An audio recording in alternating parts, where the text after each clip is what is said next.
आप देख रहे हैं सिटी सेंटर शो मुंबई से। मैं हूं पूजा भारद्वाज और इस वक्त मैं मुंबई के माहिम इलाके में हूं, माहिम बीच के बिल्कुल पास में। और ऐसा पहली बार आप मुंबई में नज़ारा देख रहे होंगे जहां बीच के बिल्कुल पास इस तरह से एक ओपन जिम बनाया गया है यहाँ के लोगों के लिए। बीएमसी ने हाल में ही इसका उद्घाटन किया और मेरे पीछे आप देखें यहाँ पर युवा आपको कसरत करते हुए नजर आ जाएंगे। ये एक ओपन जिम तैयार किया गया है। मंत्री आदित्य ठाकरे ने खुद इसका यहाँ पर उद्घाटन किया।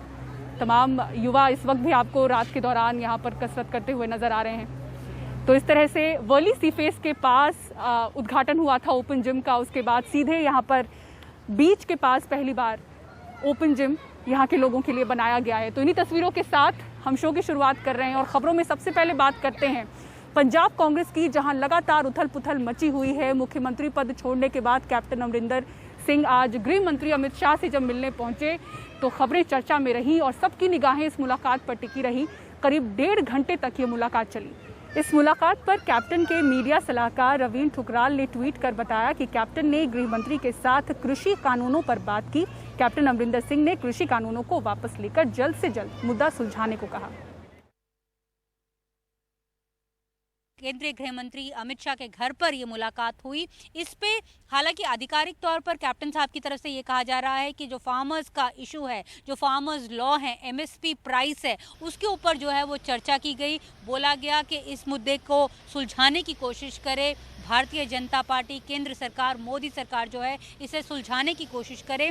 लेकिन हमें ये भी जानकारी मिल रही है कि और भी कई बातें हैं जिनके ऊपर चर्चा की गई केंद्रीय गृह मंत्री से।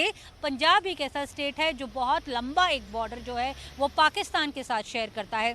पिछले कुछ दिनों में हमने देखा कि कई ड्रोन से कई जो वेपन्स हैं ड्रॉप किए गए पंजाब में, जिनकी जो इन्वेस्टिगेशंस हैं उनसे पता चला कि उनके जो लिंक्स हैं वो पाकिस्तान से थे। तो उनके बारे में भी जो चर्चा है वो हुई। साथ में इस बारे में भी चर्चा हुई क्योंकि कैप्टन साहब ने काफ़ी गंभीर आरोप लगाए थे। जो पंजाब कांग्रेस के अध्यक्ष थे सिद्धू साहब, उनके ऊपर काफ़ी आरोप लगाए थे कि उनकी काफ़ी नज़दीकियां हैं ना सिर्फ पाकिस्तानी प्राइम मिनिस्टर के साथ बल्कि वहाँ के आर्मी चीफ के साथ। तो ऐसे में भारत की जो एजेंसीज हैं, भारत के जो केंद्रीय गृह मंत्री हैं, वो भी जानना चाहते थे कि इन आरोपों में कितनी गंभीरता है, कितनी गहराई है। आज उन्होंने अमित शाह से मुलाकात की। ये भी बात चर्चा में है कि वो राष्ट्रीय सुरक्षा सलाहकार से भी, अजीत डोभाल साहब से भी मुलाकात करेंगे। तो ऐसे में काफ़ी दिलचस्प होने वाले हैं आने वाले दिन पंजाब पॉलिटिक्स को लेकर। इधर पंजाब प्रदेश कांग्रेस कमेटी के अध्यक्ष पद से इस्तीफा दे चुके नवजोत सिंह सिद्धू अपने रुख पर कायम रहे। समझौते की कोई सूरत नहीं दिखी। इधर आलाकमान भी कोई जल्दबाजी नहीं दिखा रहा। इन्होंने 6 साल पहला पंजाब के ताजा तूफान के केंद्र में जो शख्स है, बुधवार को उसने चुप्पी तोड़ी, पटियाला से 2 वीडियो ट्वीट किए। बताया कि उसने इस्तीफा क्यों दिया। गुरु ग्रंथ साहिब के अपमान से जुड़े अधिकारियों की नियुक्ति का भी हवाला दिया। जिन्होंने 6 साल पहला बादलों को क्लीन चिट्टां दित्तियां, छोटे छोटे मुंडियां दे उत्ते तशद्दद कीते, उन्हां नूं उत्तरदायित्व दिता गया इंसाफ का। जिन्हां ने ब्लैंकेट बेलां दित्तियां वो एडवोकेट जनरल ने। हालांकि सिद्धू ने यह नहीं बताया कि वो आगे क्या करेंगे, बस ये कहा कि वो आलाकमान को भ्रम में नहीं रखेंगे। कुछ के मुताबिक ये सारी जिम्मेदारी स्थानीय नेतृत्व पर थोपने की कोशिश है। मैं ना ते हाईकमांड नूं गुमराह कर सकदा ते ना गुमराह होण दे सकदा।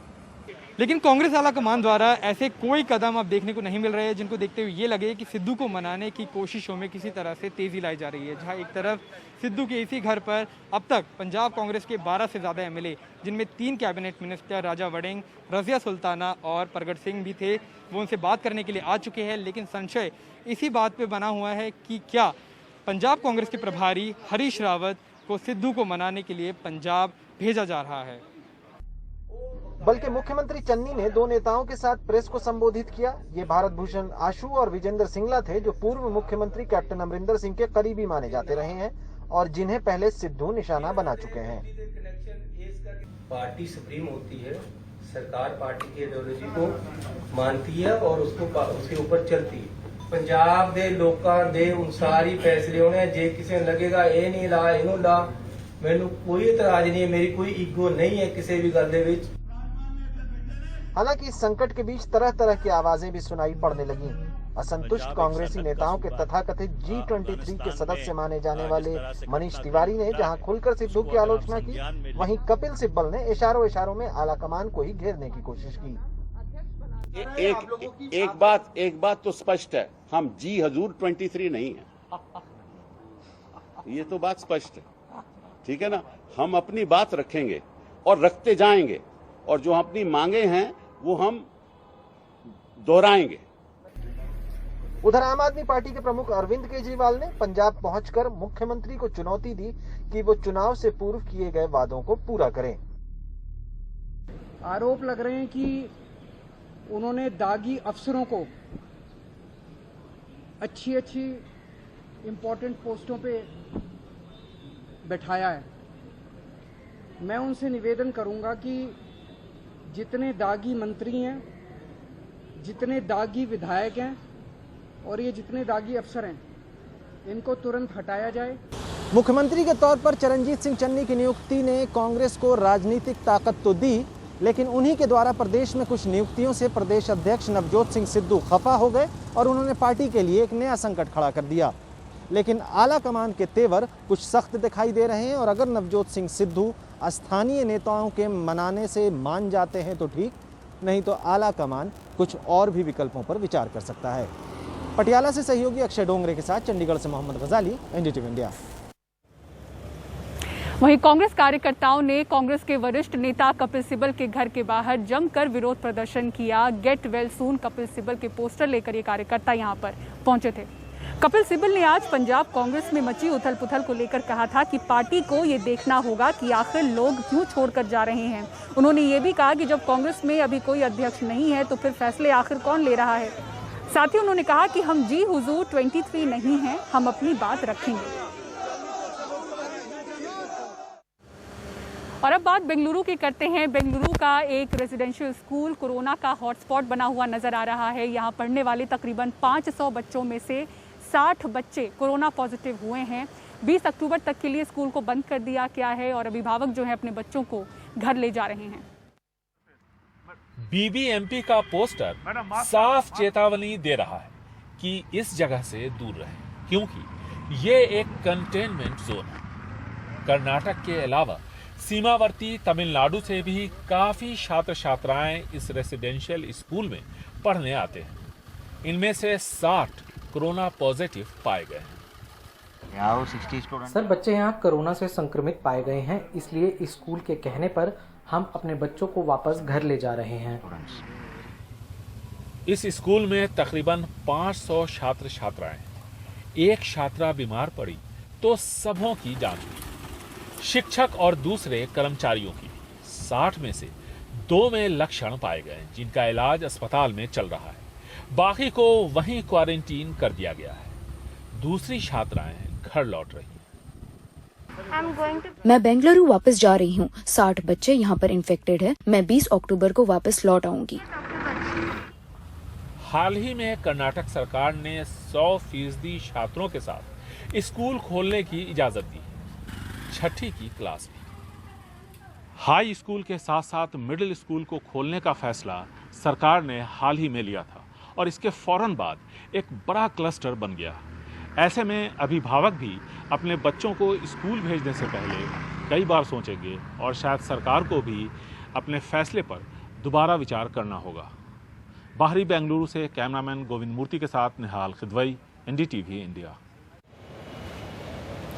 कूड़े के नए नियम नहीं माने तो लगेगा जुर्माना। पूरी खबर एक ब्रेक के बाद देखते रहिए सिटी सेंटर शो।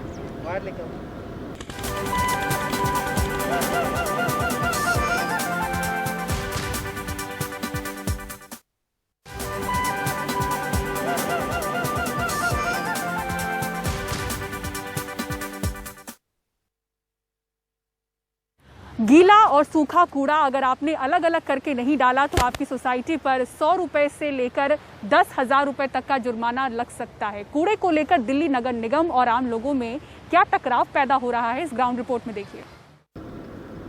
कूड़े के पहाड़ जैसी समस्या से निपटने के लिए नगर निगम एक अनोखा तरीका अपनाने जा रहा है।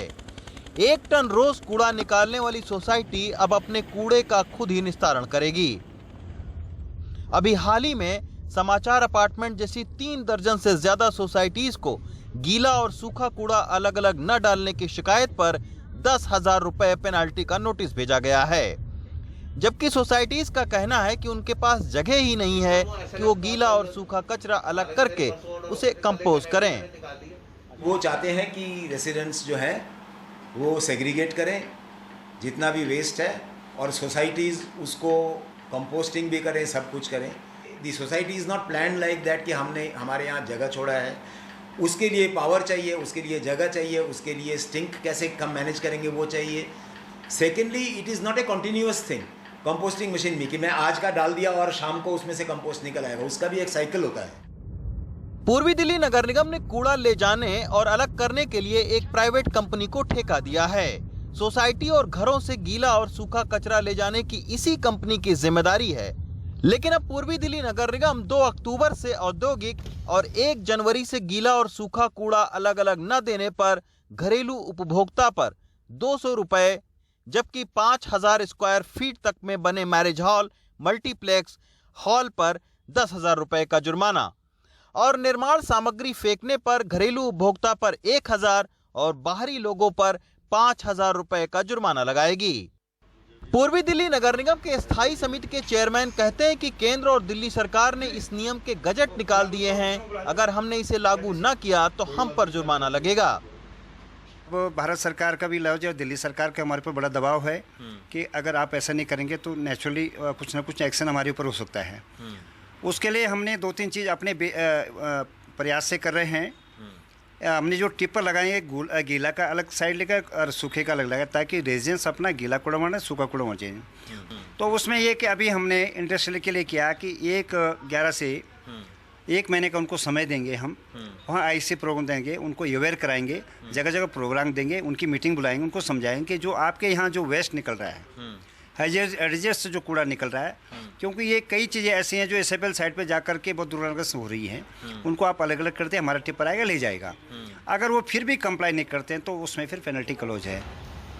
लेकिन कूड़े के ढलाव खत्म करने की निगम की जल्दबाजी से उन सोसाइटीज को दिक्कत हो रही है जो जमीन न होने से अपने कूड़े का मैनेजमेंट नहीं कर सकती हैं। सोसाइटीज आज की नहीं बनी हुई, सोसाइटीज बने 30 से 35 साल भी हो चुके हैं, कुछ लोग 25 साल पुरानी सोसाइटीज हैं। तो उस समय इतना विजन बड़ा नहीं रखा गया कि हमें आगे जाके कूड़े को अपने प्रीमाइसेस के अंदर ही हमें निस्तारण करना पड़ेगा।